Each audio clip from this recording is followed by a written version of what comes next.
April 1885, an Indian war party came here to Fort Pitt, demanding supplies and guns. In their way stood Inspector Francis Dickens of the Northwest Mounted Police. Dickens was lucky to escape with his life.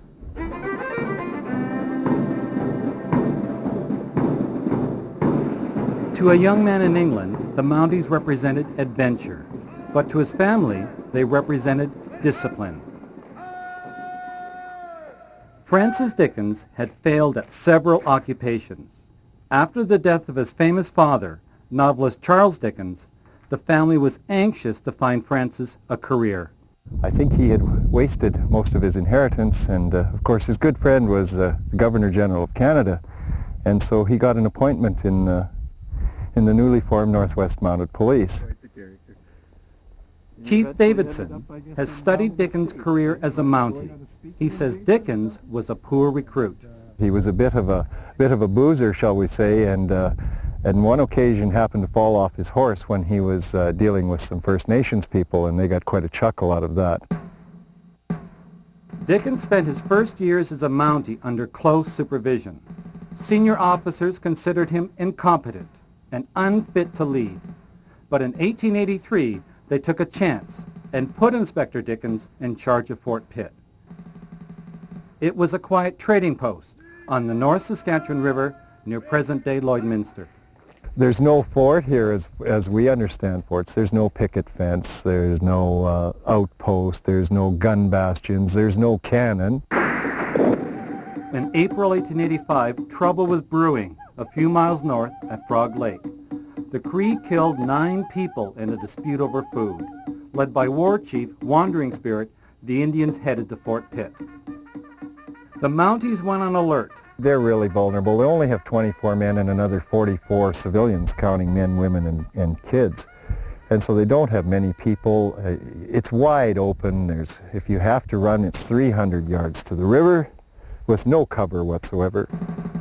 Dickens set up sentries, including the young women. But when the Cree warriors arrived on the hill overlooking the fort, Dickens faced a hopeless situation. The Mounties only had 40 rounds of ammunition apiece and only 6 horses, and facing them are up to 250 armed First Nations people. Up on the hill, old Chief Big Bear sent an urgent message to Dickens. He would hold back Wandering Spirit and the warriors as long as he could. The Mounties should leave quickly. The civilians would be taken as hostages, and no more blood would be spilled. The Mounties abandoned the fort, heading down the icy river to Fort Battleford.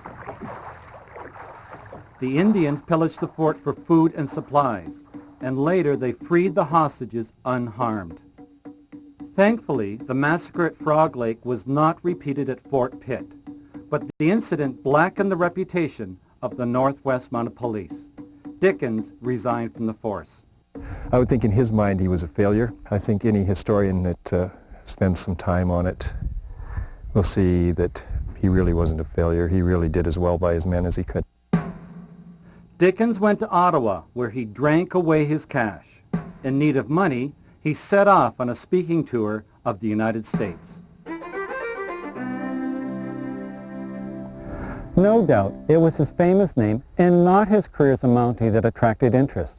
But what he planned to talk about, we'll never know. Francis Dickens died of a heart attack in Illinois at age 42, the very evening of his first lecture. For the CBC NewsHour, I'm Bill Waiser.